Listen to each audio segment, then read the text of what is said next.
लोगों के घर में कलेश होता है तो कैसी बात होती है, तुमने ये किया, तुमने वो किया, तुमने वो किया।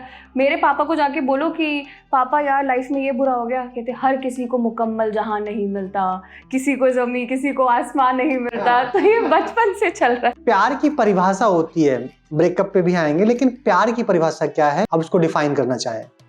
कोई भी चीज़ जिसको आप बहुत ज़्यादा चाहते हो ना, अगर वो मोहब्बत है तो आपके पास ये कंडीशन नहीं होगी कि वो बंदा मेरे साथ रहे, मुझे इसी के साथ रहना है। आपके लिए उसकी खुशी ज़्यादा मैटर करेगी। प्यार और मोह के बीच में जो फ़र्क है, जिस दिन वो समझ जाएंगे उस दिन आपको पता चल जाएगा कि आपसे दूर क्यों हुआ। अगर प्रैक्टिकली सोचें तो आपने कोई जॉब डिस्क्रिप्शन थोड़ी ना लिख के दिया है कि अगर तुमने मुझे 4 बार फूल नहीं दिए तो तुम क्वालिफाइड नहीं हो। कविता क्यों लिखी जाती है कि किसी भी मुश्किल बात को मैं कितनी आसानी से कह सकती हूँ, वो कविता है। क्या लिखा आपने सबसे पहली कविता क्या थी आपकी? क्राफ्ट तो आप सीख जाओगे। अब हम नए जमाने के हैं। उस जमाने में चांद को महबूब की तरह देखा जा रहा था, अब हम चांद को कैसे देख रहे हैं? आपका अनुभव कैसा ओपन माइक्स का? आज के दिन आप ओपन माइक्स को किस तरीके से देखते हैं? एक लर्निंग पर्पस से, एक अपना कंटेंट लोगों तक पहुंचाने के पर्पस से। ओपन माइक नए लोगों के लिए जितना है ना, उतना ही पुराने लोगों के लिए भी है। अगर मैं अपना कंटेंट टेस्ट नहीं करूंगी तो मैं वही लिखती रहूंगी जो मैं लिखती जा रही हूँ। मेरी आर्टिस्टिक ग्रोथ क्या है? मेरी चाहे सोशल मीडिया ग्रोथ हो जाए, लेकिन मेरी आर्टिस्टिक ग्रोथ तो कुछ भी नहीं है ना। मोहब्बत छन के किरणों सी जब जीवन में आती है, साझा कर वो धातु से दिल को गुदगुदाती है। उस बिन दिल नहीं लगता, दिन दिन सा नहीं लगता, रातें दिन हो जाती हैं, मोहब्बत जब जिंदगी में आती है।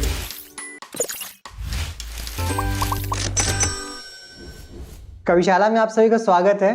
अलग अलग परिचर्चाओं के बाद हमने कहानियों की बातें की, किताबों की बातें की, राजनीति में बातें की, साहित्य में बातें की, फिल्मों की बातें की। एक ऐसा चेहरा जो कविताओं के माध्यम से या फिर आपको इंस्टाग्राम रील्स में कविताओं के जरिए कभी ना कभी उस चेहरे को आपने जरूर देखा होगा। आज हमारे साथ रूपम है। उनकी जो यात्रा है अभी तक की कविताओं की और उनकी खुद की यात्रा, इसको हम समझने की कोशिश करेंगे। तो रूपम, शुरुआत हम आपकी यात्रा से करते हैं, फिर धीमे धीमे करके आप कविताओं से आपका इंटरेस्ट कैसे आया, आपने लिखना कैसे क्यों शुरू करा, कारण क्या था, और दोनों की कारण क्या था और क्या क्यों आप लिख रहे हैं।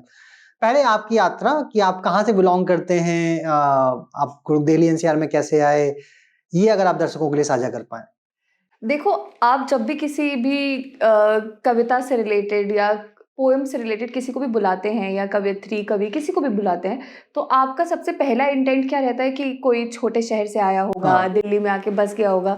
मेरी कहानी बिल्कुल ही डिफरेंट है। मैं दिल्ली में ही पैदा हुई हूँ, दिल्ली में ही रही हूँ, और जिंदगी मेरी दिल्ली में ही कट चुकी है। ओके। तो मैं यहाँ पे बहुत लोगों से रिलेट करती हूँ कि दिल्ली जितना दिल अगर बड़ा किसी का हो गया तो वो दिल्ली में बस जाएगा, और जो बस गया वो यहाँ से कभी निकल नहीं पाएगा। ओके, तो आप दिल्ली से ही बिलोंग करते हैं, क्योंकि जिन लोगों से भी हमने बातें की अभी तक, वो कहीं ना कहीं दूसरे शहरों से, गांवों से आकर के दिल्ली में या फिर दूसरे बड़े शहरों में, जहाँ पे हम बोलते हैं कि सपने पूरे किए जाते हैं, एक बाहर से निकल के आते हैं और अपने सपने पूरे करने के लिए किसी मेट्रो सिटी में जाके रुकते हैं, रहते हैं जाके। एक साहित्य से जुड़ाव होना, क्या बैकग्राउंड था आपका? कभी मतलब ऐसा रहा कि आपने साहित्य की पढ़ाई की इसलिए आपका साहित्य में रुचि है, या फिर कुछ और कारण रहे जिसकी वजह से आप साहित्य की तरफ आपका रुझान आया? मुझे लगता है कि मेरे घर का माहौल, तो मेरी जो मम्मी है वो हिंदी लिटरेचर में उन्होंने अपना एमए किया हुआ है, और मेरे जो फादर हैं वो खुद पब्लिशर हैं। तो घर में हमेशा से ही एक ऐसा माहौल रहा जहाँ पे लोग कविताओं के बारे में बात कर रहे हैं, हिंदी साहित्य के बारे में बात कर रहे हैं। या मैं जब भी अपनी मम्मी से बात करती थी तो वो अपना जर्नी बताती थी कि जब मैं लिखा करती थी तो हम किसी टनल के अंदर से जा रहे हैं, तो मुझे अलग सा लगता था कि टनल टनल नहीं है, ये टनल तो एक ख्वाबों का एक रास्ता है जहाँ से हम अपने ख्वाब की तरफ जा रहे हैं। तो वहीं से जब घर में उस तरीके की बातें होती हैं तो आपका रुझान अपने आप ही बढ़ने लग जाता है। तो मैं 2nd क्लास में थी और तभी से मैंने स्टेज पे जाना शुरू कर दिया। वो होता ना, good morning ma'am, thought for the day से शुरुआत की, और उसके बाद कभी पीछे मुड़ के देखा ही नहीं। हाँ, ओके। और मैं आपको बता रही थी कि मेरे जो पापा है ना, उन्हें बहुत शौक है कविताओं का, तो वो कविताएं याद कर लेंगे और कविताएं याद करके बोलना शुरू कर देंगे। तो जैसे हमारे घर में, लोगों के घर में कलेश होता है तो कैसी बात होती है, तुमने ये किया, तुमने वो किया, तुमने वो किया। मेरे पापा को जाके बोलो कि पापा यार लाइफ में ये बुरा हो गया, कहते हर किसी को मुकम्मल जहां नहीं मिलता, किसी को जमीन किसी को आसमान नहीं मिलता। हाँ। ये बचपन से चलता है। हाँ हाँ हाँ। ओके, एक्चुअली जब भी हम ये बातचीत रिकॉर्ड कर रहे हैं, एक प्यार का महीना चल रहा है ना। चारों तरफ अलग अलग कैंपेन चल रहे हैं कंपनियों की तरफ से, अलग अलग कविताएं गढ़ी जा रही हैं, अलग अलग कहानियां लिखी जा रही हैं, अलग अलग किताबें पब्लिश कर रहे हैं लोग प्यार पे। तो जो एक प्यार की परिभाषा होती है ना, हम ब्रेकअप पे भी आएंगे, लेकिन प्यार की परिभाषा क्या है, अगर आज आप एक कवि के रूप में या एक पोएट के रूप में आप उसको डिफाइन करना चाहें? मुझे लगता है कि मोहब्बत ना यूनिवर्सल है। जब आपको होती है तो आपको हर किसी से होती है, आपको किसी भी एक इंसान से नहीं होती। जब हम लिखते हैं कि हवाएं गुलाबी हो रही हैं, चेहरा सुर्ख हो रहा है, उसके आने की खुशी में सब कुछ इधर उधर हो रहा है, तो एक्चुअली आपको अपने आसपास की दुनिया ऐसे लगती है कि यार गुलाबी गुलाबी सी हो गई, सब कुछ अच्छा अच्छा सा लगता है। आपका बॉस आपको डांट दे, तुमने क्या किया, थैंक यू सर, क्योंकि आपको खुशी होती है ना कि कोई आपकी जिंदगी में है। तो मोहब्बत ऐसी चीज है, अगर आपको लगता है कि किसी एक इंसान से हुई है, नहीं, जब आपको होती है ना तो आपको पूरे संसार से होती है, वरना वो नहीं होती। हाँ, नहीं, ट्रू है। अभी सेम टाइम पे अगर एक होता है ब्रेकअप, हर सबकी लाइफ में आता है। अच्छे लोग हैं जिनकी लाइफ में नहीं आता है, अच्छी चीज है।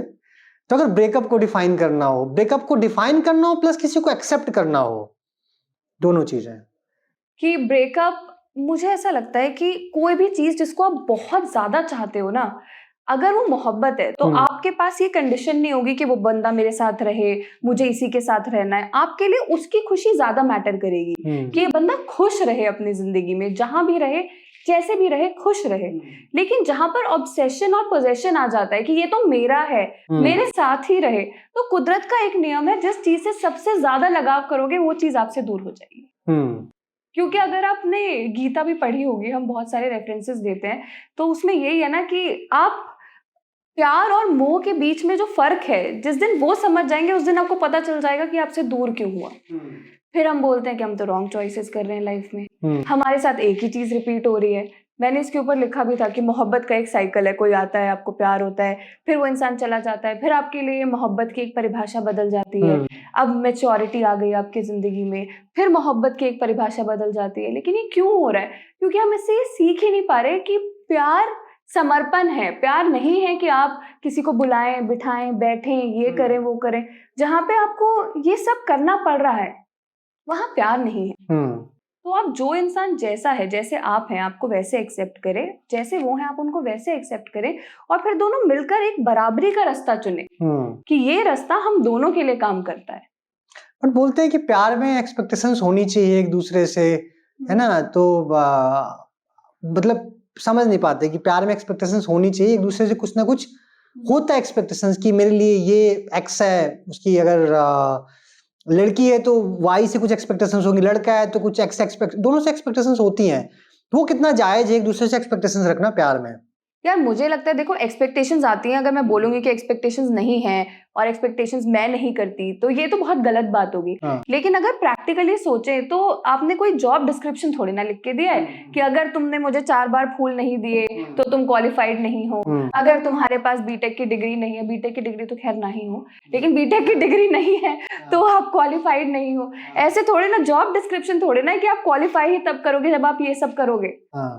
अब वो तो ये है कि आपको किसी के व्यक्तित्व से प्यार हुआ है कि यार ये इंसान अपनी जिंदगी में कितना अच्छा सोचता है, इस इंसान का रहना, उठना, बैठना, ये सारी चीजें, उसका व्यक्तित्व, उसका जिंदगी को समझने का तरीका आपसे मिलता है या नहीं मिलता है। चाहे उसकी अलग दुनिया हो, आपकी अलग दुनिया हो, आप एक दुनिया बना पा रहे हैं साथ में या नहीं। अच्छा, किसी प्यार का, किन्हीं भी दो लोगों के प्यार का शादी तक पहुंचना कितना इंपॉर्टेंट होता है या कितना जरूरी होता है, या जरूरी नहीं है कि कोई प्यार शादी तक पहुंचे? देखो, मुकम्मल इश्क तो बहुत कम होता है क्योंकि ऐसा तो देखो जिंदगी में होगा ही होगा। जो मैंने बोला, जो चीज बहुत प्यारी है वो कभी ना कभी आपसे दूर जाएगी, चाहे आपके माँ बाप हो या कोई भी हो। तो ऐसा नहीं है कि लोगों का इश्क शादी तक नहीं पहुंचता, या लोगों का शादी तक पहुंचने का कोई चांस ही नहीं है, और ऐसा भी नहीं है कि शादी तक पहुंचेगा ही पहुंचेगा। मुझे ऐसा लगता है कि मैंने कहीं पढ़ा था, मुझे याद नहीं आ रहा कि ये किसने लिखा है, शायद आप मुझे बता पाए, कि जिस कहानी को अंजाम तक पहुंचाना मुमकिन ना हो उसे एक खूबसूरत मोड़ देकर छोड़ना अच्छा। सार ये बहुत लोगों ने लिखा है कि आप मतलब इस सेम सार में बहुत लोग लिखते हैं कि आखिरी पन्ना खाली छोड़ देना चाहिए, है ना? तो ये हाँ ट्रू। तो क्यों बोलते हैं कि प्रेजेंट में जियो। आज आप किसी के साथ हो, आप सोच रहे हो 2026 में मेरी इससे शादी होगी या नहीं होगी, हम अपने बच्चों के क्या नाम रखेंगे। अरे भाई आज साथ हो, आज समझो। और मैंने देखा है वही रिलेशनशिप मुकम्मल होते हैं, वहां तक पहुंच पाते हैं शादी तक, जो साथ में ग्रो कर रहे होते हैं। क्योंकि प्यार का अर्थ ही है कि सामने वाले को आप खुला छोड़ दो और खुद भी खुले रहो, फिर भी आप एक दूसरे के साथ एक बंधन में हो। तो आप दोनों ही अगर ग्रो कर रहे हो, दोनों के पास ही वो फ्रीडम है, तो आप दोनों अपनी एक जिंदगी बना लेते हो कि नहीं यार मैं इसके बिना भी सरवाइव कर रही हूँ, लेकिन मैं इससे बात करूंगी तो अच्छा लगेगा। कविता क्या है आपके लिए? किस तरीके से आप पोइट्री को डिफाइन करते हैं? इतने आपने काफी मंचों में कविताएं पढ़ी हैं, उसके बाद किस तरीके से कविताओं को आप डिफाइन करते हैं? क्या है कविता आपके लिए? देखो कविता ना बहुत एक आसान चीज है। लोग बोलते हैं कि एक हम पहले तो मैंने ये भी देखा है आजकल डिक्शनरी खोलेंगे, उसमें से शब्द उठाएंगे और आजकल स्पेसिफिकली उर्दू के शब्द उठाएंगे, उन सारे शब्दों को एक साथ लिख देंगे, कविता हो गई। कविता क्यों लिखी जाती है कि किसी भी मुश्किल बात को मैं कितनी आसानी से कह सकती हूँ, वो कविता है। दो शब्दों के बीच में जो एक स्पेस है ना, वो कविता है। जहां पर आवाज ना पहुंच पाए वहां कविता पहुंच जाती है, और फिर वो आपकी जिंदगी बन जाती है। बहुत सी चीजें आप आज पढ़ेंगे, जैसे लोग जॉन को पढ़ना शुरू करते हैं, बहुत सारे लोग जॉन बन के भी घूम रहे, लंबे बाल, और उन्हीं के लहजे में बात कर रहे हैं कि तुम मेरा कमरा सजाना चाहती हो, ये वो, लेकिन जॉन से खतरनाक कोई नहीं है। जिस दिन आपको जॉन समझ में आने लग गए ना, समझ लेना कि आपका दिल टूट गया, आप डिप्रेशन की सीढ़ी पर हैं। तो कविता आपकी जिंदगी बन जाती है। क्या लिखा आपने सबसे पहली कविता क्या थी आपके? मुझे याद भी नहीं है, बचपन में कभी लिखा होगा। बचपन में ना सबसे पहले मैंने सेकेंड में मैं थी, मैंने श्लोक याद किए थे, क्योंकि वो कोई श्लोक रिसाइटेशन कंपटीशन था। तो मैं क्योंकि स्टेज पे रहती थी तो मेरे हाउस पे श्लोक था वो? अब तो मुझे याद भी नहीं है, याद सोचती हूँ कि बहुत सारे श्लोक मैंने याद किए थे, 3 से 5, और मैं रट्टे लगा रही थी उनको। और फिर रट्टे लगा के मैंने बोला यार ये तो बहुत बोरिंग हो जाएगा, तो मैं इसमें एक्सप्रेशन डालती हूँ, तो मैं एक्सप्रेशन से बोलने लग गई, तो फिर मैं फर्स्ट आ गई थी। पर वो श्लोक मुझे याद नहीं आ रहा कि वो श्लोक था क्या। मैंने श्लोक से, चलिए पोएट्री में, हाँ पोएट्री में आते हैं। पोएट्री क्या थी आपकी सबसे पहली? तो उसके बाद से फिर पोएट्री राइटिंग कंपटीशन। मैंने सबसे पहली जो कविता लिखी थी वो तब लिखी थी कि जब मैंने स्कूल में ये फील किया ना कि मेरे दोस्त नहीं है। मतलब इतनी लड़की हर मजाक भी ठीक ठाक ही कर रही है, ठीक है, स्टेज पे भी है, और मैं टॉपर्स में रही हूँ। तो मैं बोल रही हूँ ना कि जो सब बोलते हैं कि मेरा ये फेलियर, ये वो, मैं बचपन से ऑलराउंडर, ठीक है, घर पे भी प्यार मिल रहा है, यहाँ पे भी प्यार मिल रहा है, लेकिन मुझे कभी दोस्त नहीं मिले थे स्कूल में। तो मुझे लगता था कि यार ऐसी क्या कमी है।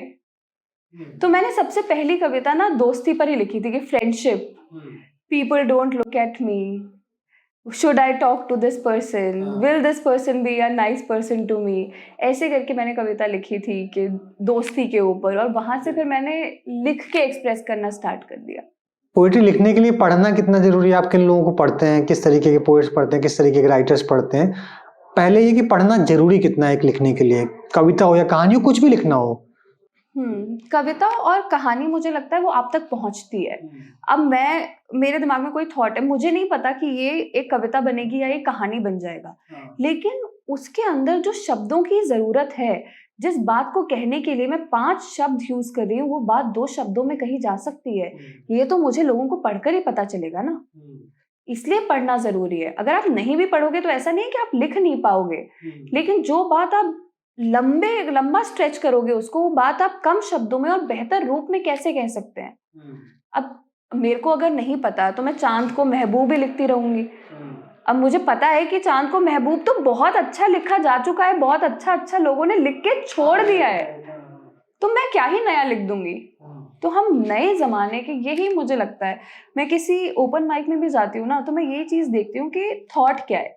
क्राफ्ट तो आप सीख जाओगे, अब हम नए जमाने के हैं। उस जमाने में चांद को महबूब की तरह देखा जा रहा था, अब हम चांद को कैसे देख रहे हैं, हम क्या नयापन लेके आ रहे हैं, तो इसके लिए तो पढ़ना बहुत जरूरी है। अच्छा, एक टर्म अभी आपने बोला ओपन माइक, चूंकि अभी मैं बताता हूँ ओपन माइक का मतलब मेरा एक्सपीरियंस है, मेरा मेरा जो जर्नी जिस तरीके से रहा 2000, आप कब से ओपन माइक में जा रहे हैं आप? 2016 से। 2016 से। तो दिल्ली में उस टाइम शायद बहुत ज्यादा नहीं होते थे, दिल्ली एनसीआर में उस टाइम पर नहीं होते थे। तो उसका कारण ही ये था, कविशाला शुरू करने का कारण ही वो था कि उस समय बहुत सारे इवेंट्स नहीं होते थे। तो मैं 2017 के शुरुआत में हमने इंडिया गेट में नॉर्मली एक गैदरिंग रखी, और उसमें बड़े आज के दिन जो बहुत बड़े पोएट्स हैं, बड़े बड़े मंचों से पढ़ते हैं, बड़े बड़े नामों के साथ पढ़ते हैं, तो वो उसमें उस ओपन माइक पे, ओपन माइक नहीं, हमने नॉर्मल मीटअप बोला, जो मीटअप करते हैं मंथली, उसमें वो आए थे। उसके बाद हमने क्या देखा कि वो इवेंट हो गया, फिर मैंने सर्च आउट करना शुरू करा, मैंने कहा कोई इवेंट हो तो मैं जाऊं, कोई इवेंट हो तो जाऊं, सुनने जाऊं, देखने जाऊं, बट बहुत फ्रीक्वेंट इवेंट नहीं मिलते थे। उस समय पे एक दो ऑर्गेनाइजेशंस थे जो मतलब दिल्ली नाम के ही हैं, वो लोग करते थे उस समय फेस्टिवल्स, बट वो अभी शायद उसमें कुछ आपस में कुछ क्लैश हुआ, वो बंद हो गए धीमे धीमे करके। तो इवेंट्स बहुत रिकरिंग इवेंट्स नहीं थे दिल्ली में 2016-17 में। तो हमने कविशाला की शुरुआत की थी। उसके बाद शायद ओपन माइक का क्वांटिटी, अब क्वालिटी नहीं पता मुझे किस टाइप से बढ़ रहा है किस टाइप से नहीं, बट क्वांटिटी तो बहुत बढ़ा है कि बहुत सारे ओपन माइक्स हैं। आपको, आप कैलेंडर खोल के बैठेंगे, गूगल करने बैठेंगे तो रोज आपको हजारों ओपन माइक्स मिल जाएंगे। आपका अनुभव कैसा ओपन माइक्स का? आज के दिन आप ओपन माइक्स को किस तरीके से देखते हैं? एक लर्निंग पर्पस से, एक अपना कंटेंट लोगों तक पहुंचाने के पर्पस से? मैं ओपन माइक को या किसी भी कलाकार को ओपन माइक को देखना चाहिए अपने कंटेंट को टेस्ट करने के लिए। सबको बीच में एक फेज आया था कि सबको था कि अब हमें रिकॉर्डिंग चाहिए। ओपन माइक में वो फीस भी ले रहे हैं तो लोग फीस भी भर रहे हैं कि हमें रिकॉर्डिंग चाहिए। लेकिन लोगों को ये कॉन्सेप्ट बहुत बाद में समझ में आया कि आप ओपन माइक में जाके अपना कंटेंट टेस्ट तो करो कि लोग रिस्पॉन्ड कैसा कर रहे हैं। जो चीज मुझे लग रही है कि वाह मैंने क्या लिख दिया, वो लोगों तक पहुंच पा रही है नहीं पहुंच पा रही है, इसमें क्या सुधार करना है। उस थॉट को पकने का टाइम तो दो। फिर जब वो थॉट पक जाता है उसके बाद वो रिकॉर्ड किया जाता है। अब देखो ना, कॉमेडी सर्किट में यही होता है, एक सेट को वो लोग 50 जगह 50 शो में परफॉर्म करते हैं, जिसकी टिकट भी लेते हैं, लेकिन उसको रिकॉर्ड तब करते हैं जब वो एक फिनिशिंग लेवल पे पहुंच जाता है कि अब इस कहानी को इससे बेहतर नहीं कहा जा सकता। ओपन माइक नए लोगों के लिए जितना है ना, उतना ही पुराने लोगों के लिए भी है। अगर मैं अपना कंटेंट टेस्ट नहीं करूंगी तो मैं वही लिखती रहूंगी जो मैं लिखती जा रही हूँ। मेरी आर्टिस्टिक ग्रोथ क्या है? मेरी चाहे सोशल मीडिया ग्रोथ हो जाए, लेकिन मेरी आर्टिस्टिक ग्रोथ तो कुछ भी नहीं है ना। राइट।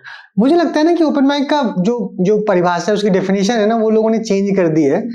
मतलब वो एक ऐसा ओपन प्लेटफॉर्म था, चाहे वो 80 साल का हो, चाहे वो 20 साल का हो, कोई भी जाके अपना जो कंटेंट परफॉर्म नहीं कर पा रहा है, कहीं उसके अंदर डर घुसा हुआ है या कुछ ना कुछ है अंदर जिसकी वजह से वो नहीं कर पा रहा है परफॉर्म में, अपना कंटेंट बाहर नहीं रख पा रहा है, तो ओपन माइक ऐसा प्लेटफॉर्म था कि किसी भी एज ग्रुप का इंसान उस प्लेटफॉर्म में जाके वो कंटेंट रख सकता था। वो एक 2-3 पॉइंट थे वहां पे, उसको फीडबैक मिलेगा, लोग कुछ सुनने वाले मिलेंगे, स्टेज मिलेगा। लेकिन अभी का क्या है, अभी का कुछ लोगों के लिए पर्पज हो गया कि मुझे करना है, मुझे इतने रुपए कमाने हैं इससे और इतने वीडियोज बनाने हैं, इन वीडियोज को मुझे रिलीज करना है। ठीक है, वो एक मकसद होना चाहिए, उससे भी एक ऑडियंस बन रही है उस राइटर की और राइटर की, पोएट की, जो भी है। लेकिन जो कंटेंट बाहर निकालने वाला वो था कि ओपन प्लेटफॉर्म समझते थे लोग पहले, वो कहीं ना कहीं खत्म हो रहा है। बिल्कुल। और आप ये सोचो, फाइनेंशियली हम आर्टिस्ट को बोलते हैं कि फाइनेंसेस को लेके हम लोग थोड़े कच्चे होते हैं क्योंकि हम वहाँ पे बात करने जाते हैं। लेकिन एक इंसान जो अच्छा लिख रहा है, अगर वो ओपन माइक में जा रहा है, रिकॉर्ड कर रहा है, अपनी ऑडियंस को दे रहा है, तो आपकी ऑडियंस आपके शो की टिकट क्यों लेगी? क्योंकि आपका प्राइम कंटेंट तो देख लिया ना।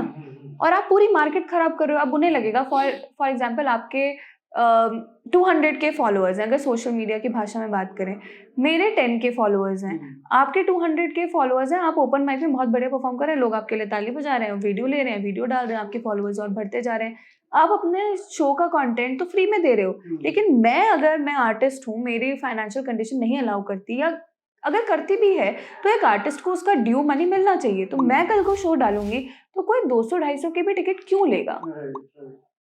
अच्छा, हम कविशाला पे बात कर रहे हैं तो कविताएं नहीं हो, ऐसा नहीं हो सकता है। हम आगे बढ़ने से पहले आपसे कविता, चूंकि प्यार का महीना चल रहा है, इसके अराउंड या कुछ आप जो भी आप सुनाना चाहें दर्शकों के लिए।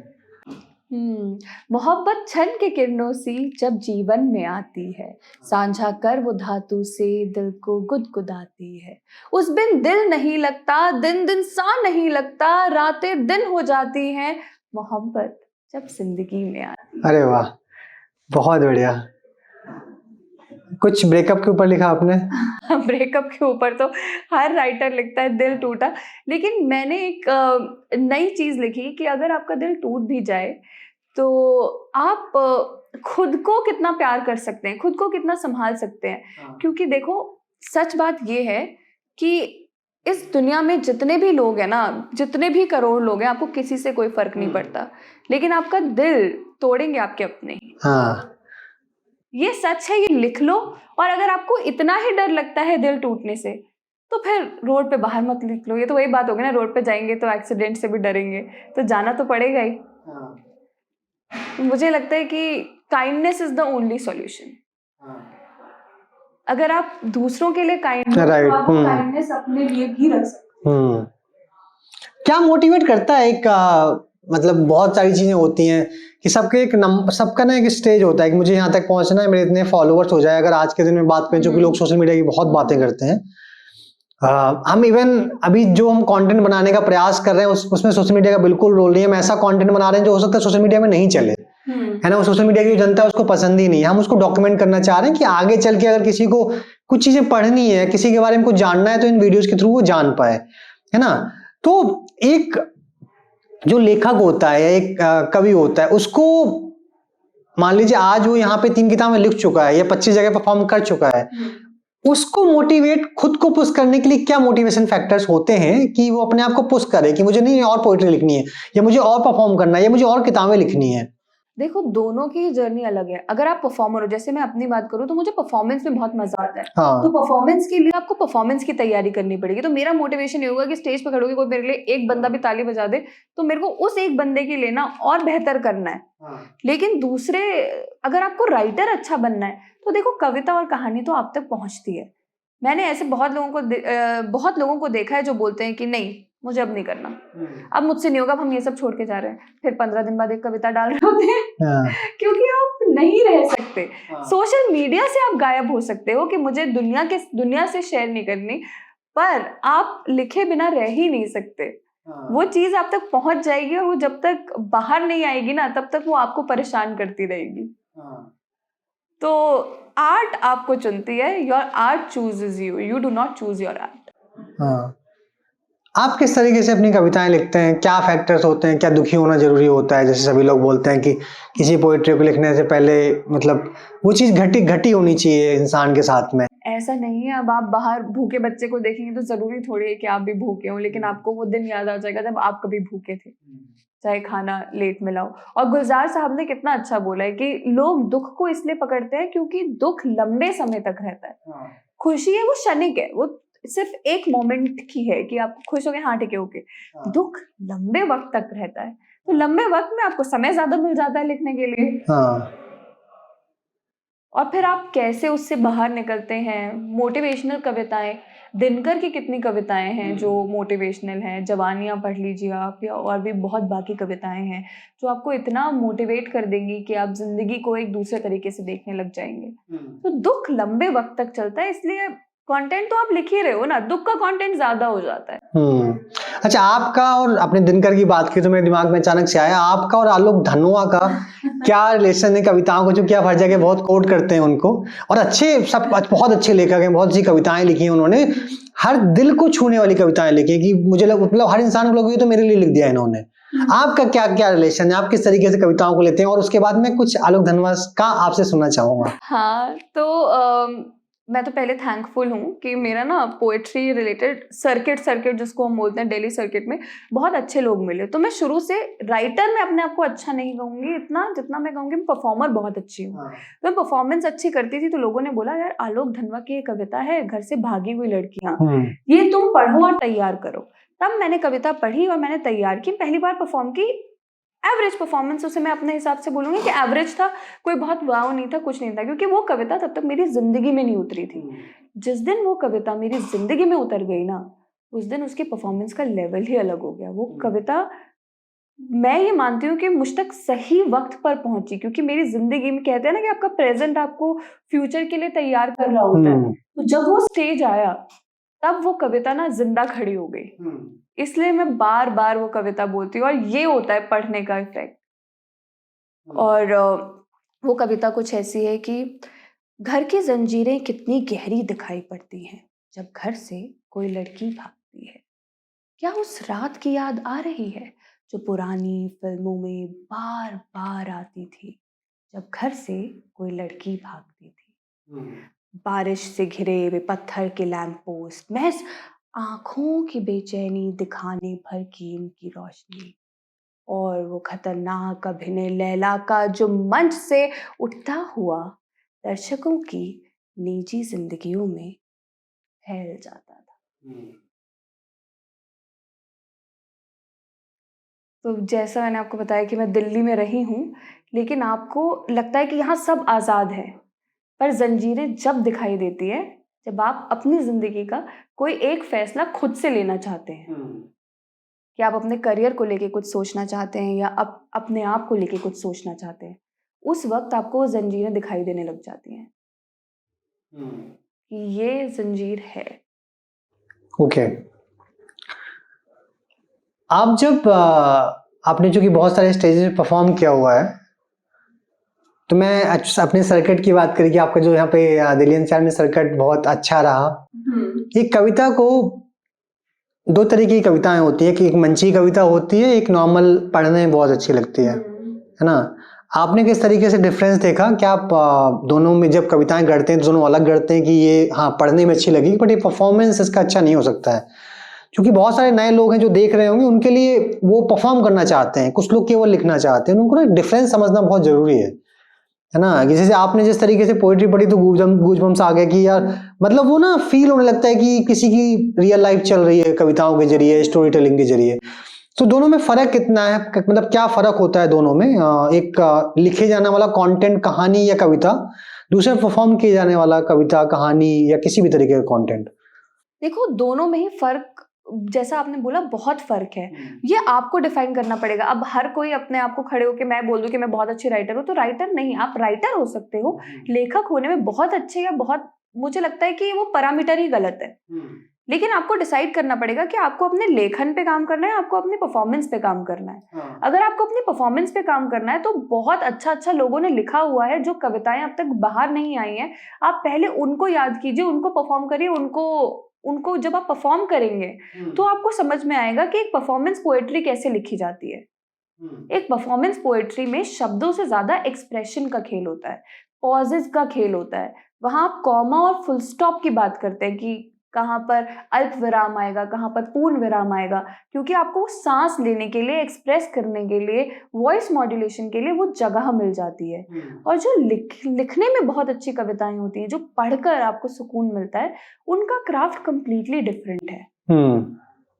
पर ऐसा नहीं है कि जो कविताएं लिखने में अच्छी हो, परफॉर्म अच्छी नहीं की जा सकती। लेकिन परफॉर्मेंस पोएट्री और रिटन पोएट्री में जरा सा डिफरेंस यहाँ पर है। जब आप उस लेवल के परफॉर्मर बन जाएंगे तो आप कोई भी कविता परफॉर्म कर देंगे। और आपको डिसाइड करना पड़ेगा कि आपको अपनी परफॉर्मेंस पे काम करना है या आपको अपनी राइटिंग पे काम करना है। क्योंकि राइटिंग पे काम करना है तो पढ़ो, उसकी जर्नी बिल्कुल अलग है। लिखो लिखो लिखो, पढ़ो, वापस लिखो, एडिट करो। फिर आपको अगर क्राफ्ट पे काम करना है तो आप बहर सीखो, चाहे आप लिखो मत लिखो। मुझे भी किसी ने सर्किट में ये बोला था कि आपको आजाद ख्याल लिखना है, लिखो, गुलजार साहब भी लिख रहे हैं, लेकिन आपको वो चीज पता तो होनी चाहिए कि ऐसी कोई चीज एग्जिस्ट करती है। कल को 2 साल बाद आपसे कोई नया बच्चा आके पूछे कि मैम ये बताओ सही लिखा है नहीं लिखा, तो आप क्या कहोगे? तो नॉलेज हर चीज की होनी चाहिए। फिर आप अपने हिसाब से देखो कि आप किस में सबसे ज्यादा कंफर्टेबल है। बिल्कुल, दोनों में बहुत डिफरेंसेस हैं। दोनों तरीके की, चाहे वो दोनों तरीके का अलग ही कंटेंट है ना। जैसा बताया आपने। आखिरी में मैं आपसे समझना चाहता हूँ, चूंकि आपने स्टेज पे परफॉर्म किया है, लोग आपको देख रहे होंगे, लोगों के अंदर ना एक धारणा होती है कि अरे स्टेज पे परफॉर्म करते हैं, ओपन माइक में परफॉर्म करते हैं, स्पोकन वर्ड में परफॉर्म करते हैं, तो इनका ना ये बहुत मोटा पैसा कमाते होंगे। तो जो फाइनेंस होता है ना, मैं फाइनेंस समझना चाहता हूँ कि एक राइटर की जो अंदर की एक दुखती रग होती है, बेसिकली बोलते हैं कि वो फाइनेंस की बातें मत करो, बाकी सारी बातें करो। ये जो ऑर्गेनाइजर्स होते हैं उनका भी सेम अप्रोच रहता है राइटर्स को लेकर। हम नीलोत्पल से बात कर रहे थे, उनका भी सेम जवाब था कि एक फेस्टिवल में सब कुछ हो रहा होता है, सबके लिए पैसा दिया जा रहा होता है, चाहे वो चाय पिलाने वाला हो, चाहे पानी पिलाने वाला हो, चाहे टेंट लगाने वाला हो, चाहे स्टेज सजाने वाला हो। लेकिन जब आप एक राइटर को अप्रोच करते हैं तो उस राइटर से आप बोलते हैं कि सर आप आ जाओ, सर हमारे पास बजट कम है, हमारे पास पैसा नहीं है। तो आपने ना किस तरीके से पूरे इवेंट को आपने काफी लंबे टाइम तक जो कि परफॉर्म किया है ओपन माइक्स में, तो क्या प्रोसेस रहता है, किस तरीके से मॉनेटरी, नॉट इन नंबर्स, किस तरीके से दिया जाता है? मैं एग्जैक्ट नंबर नहीं, आप नंबर शेयर करिए, बट किस तरीके से अप्रोच रहता है, जो परफॉर्म कर रहे होते हैं वहां पे मॉनेटरी इन्वॉल्व रहता है, नहीं रहता है तो किस तरीके से रहता है? देखो, मॉनेटरी इन्वॉल्व करना भी हम ही लोगों पे डिपेंड करता है। जैसे मैंने आपको एग्जांपल दिया कि आप हर जगह, अब आपने मुझे फोन किया, मुझे बोला रूपम आपका कोड क्या है, मैंने आपको अपना कोड दिया, लेट्स से 100 रुपए। अब आप किसी दूसरे राइटर को फोन कर रहे हो और उससे आपने कोड मांगा, उन्होंने आपको कोड दिया 10 रुपए, तो आप 100 रुपए में क्यों बुलाओगे? आप 10 वाले से नेगोशिएट करोगे, 5 रुपए में बुलाओगे और उससे 2 रुपए और एक्स्ट्रा दे दोगे कि लो पॉकेट मनी भी रख लो, है ना? तो मार्केट खराब इस चीज से होती है। हर राइटर को या हर परफॉर्मर को अपनी वर्थ समझनी चाहिए, जो कि मुझे पोएट्री सर्किट में भी मिसिंग लगता है। आज से 2-3 साल बाद वो भी ठीक हो जाएगा कि एक बंदा है जिसके इतने फॉलोअर्स हैं या वो इतने अमाउंट चार्ज कर रहा है, दूसरा बंदा है उसके थोड़े से कम फॉलोअर्स हैं, तो वो अपने आप को बिल्कुल ही गिरा देगा। कॉमेडी में क्या है, आपको एक स्लैब मिलेगा कि ठीक है, मान लो 50,000 से लेके 1 लाख में आपको ये सारे पोएट्स मिल जाएंगे जो कि अलग अलग पेडेस्टल पे बैठे हुए हैं, लेकिन 50 से नीचे और 1 से ऊपर नहीं है कोई। एग्जाम्पल दे रही हूँ मैं, कोई राइट फिगर कोट नहीं कर रही, लेकिन पोएट्री में ऐसा नहीं है। पोएट्री में लोग, अब कुछ लोग हैं जो आप फोन करेंगे तो वो फ्री में भी आ जाएंगे। वो चीज आपकी मार्केट खराब करता है कि इंटरनली आर्टिस्ट को पता होना चाहिए कि यार इससे कम और इससे ज्यादा नहीं, उसके बीच में आपके नेगोशिएशन के ऊपर है। और अगर आप नेगोशिएशन नहीं कर सकते तो मैनेजर रख लीजिए। सच में, जहाँ पे बहुत सारे लोग फाइनेंस से स्ट्रगल कर रहे हैं, मैंने लिटरली अपने ही सर्किट में ऐसे लोगों को देखा। रजत सूद को देखा है ग्रो करते हुए, नायाब मिठा को देखा है, वो लोग इंटरनेशनल शोज भी कर रहे हैं अभी रिसेंटली, आपने देखा भी होगा। तो वो लोग पैसे भी कम, स्वस्तिका राजपूत है, ये लोग पैसा भी कमा रहे हैं क्योंकि उन्हें अपना वर्थ पता है। तो आप उनकी भी मार्केट मत खराब कीजिए और अपने लिए भी मत खराब कीजिए। अच्छा, आखिरी में कुछ भी आप कविशाला के लिए बोलना चाहें, साथ में कोई कविता प्लस किन 2 लोगों को रिकमेंड करोगे कि आप कविशाला में आगे, मतलब उनकी आवाज आगे तक पहुंचे? ठीक है, सबसे पहले तो मैं आपको कविता, भी मैंने ना आते वक्त ये कविता लिखी, तो जी, मुझे बिल्कुल। आज सुबह ऐसा लग रहा था, मतलब सुबह क्या, मैं नाइट शिफ्ट यूजुअली करती हूँ, तो मुझे सुबह लग रहा था कि यार अगर जिंदगी में आप कभी हार जाओ या कभी ऐसा लगे कि यार कुछ नहीं हो पाएगा, तो क्या करोगे, मतलब हिम्मत हार दोगे क्या? तो मैं खुद को बोल रही थी नहीं, तुम कर लोगी यार। तो मैंने तब ये लिखा कि एक रात जब सब कुछ रूठ जाए, तुम्हारा कोई सपना टूट जाए, जब अंधेरा तुम पर हावी हो जाए, जब डर जोर जोर से चिल्लाए, तब करना दिल की बात, रखना तुम हमेशा याद, क्या तुम कर लोगे यार। जब की वो दुआ वापस हो जाए, जब उम्मीद कहीं नजर ना आए, जब हार तुम्हें गले लगाए, अपने सामने नजरें चुराए, तब करना दिल की बात, रखना तुम हमेशा याद, क्या तुम कर लोगे यार। जब प्यार घुटन बन जाए, जब यार सभी छोड़ जाएं, जब कमियां खुद की दिखलाएं, जब रूह गम से भर जाए, तब करना दिल की बात, रखना तुम हमेशा याद, क्या तुम कर लोगे यार। जब जेब खाली हो जाए, जब भूख आवाज लगाए, जब रविवार सोमवार हो जाए, जब भीड़ विश्वास दिलाए कि तुम लूजर हो, तुमसे नहीं होगा, तुम्हारा लक खराब है, तुमने सब गलत किया, तब करना दिल की बात, रखना तुम हमेशा याद, क्या तुम कर लोगे यार। जो लोग हिम्मत दिखाते हैं तब झुक खुदा भी जाते हैं, जो रखते हैं खुद पर इख्तियार, वो कर लेते हैं यार, वो अक्सर कर लेते हैं। बहुत बढ़िया। कविशाला के साथ पढ़ने के लिए, कविशाला एक ऐसा प्लेटफॉर्म है, आप इनकी वेबसाइट पे जाइए, पढ़िए, आपको किताबों के बारे में। और मुझे इनकी सबसे अच्छी चीज़ ये लगती है कि राइटर्स के बारे में, राइटर्स का बैकग्राउंड ये बहुत अच्छे से दिखाते हैं, इनके कोट्स, अच्छे अच्छे कोट्स लेकर आते हैं। तो अगर आपको पढ़ना है, अंकुर जो यहाँ पे मुझसे इतना पूछ रहे हैं, खुद बहुत अच्छा लिखते हैं और खुद इन्होंने बहुत पढ़ा हुआ है। तो आप अगर पढ़ना चाहते हैं, ग्रो करना चाहते हैं, तो आपको इसे अपने पास रखना ही पड़ेगा। और 2 लोग जिनको मैं रेकमेंड करना चाहती हूँ, पल्लवी महाजन एंड मोहित रुद्र शर्मा। अरे डन, वाह, दोनों को लेके आएंगे हम। पल्लवी से मैं बोलता हूँ आज ही, बिल्कुल बिल्कुल। तो आई थिंक बातचीत आखिरी पड़ाव पे है। आपको जो भी हमने बातें की आपको अच्छा लगा होगा। कुछ ऐसा जो मैं हो सकता है नहीं पूछ पाया, आप ऑडियंस के लिए, दर्शकों के लिए साझा करना चाहें? मैं बस ये बोलूँगी कि हर आर्टिस्ट को हर सुबह लगता है कि मुझे छोड़ देना चाहिए, लेकिन आपका स्टेज और आपकी आर्ट आपको वापस बुलाती रहेगी। तो कभी छोड़ना मत और हिम्मत रखना। जो लोग कंसिस्टेंट रहते हैं ना, जो करते रहते हैं, वो कभी ना कभी पहुंच जाते हैं। कितने आर्टिस्ट हैं जिनकी आप जर्नी देखोगे कि वो एक एज में जाके फेमस हुए हैं। आज उन्होंने कितना टाइम थिएटर किया है। आप एक्टर्स भी देखो कितना टाइम थिएटर किया है, वो अब जाके 45, 50, 55, एज इज नो बैरियर।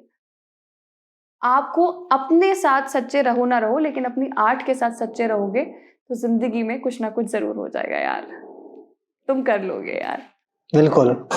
और थैंक यू सो मच, आपने टाइम निकाले, एक अच्छी बातचीत हुई। बहुत लोगों को कुछ ना कुछ सीखने को जरूर मिलेगा, जो लोग भी ये पॉडकास्ट देखेंगे, ये बातचीत देखेंगे।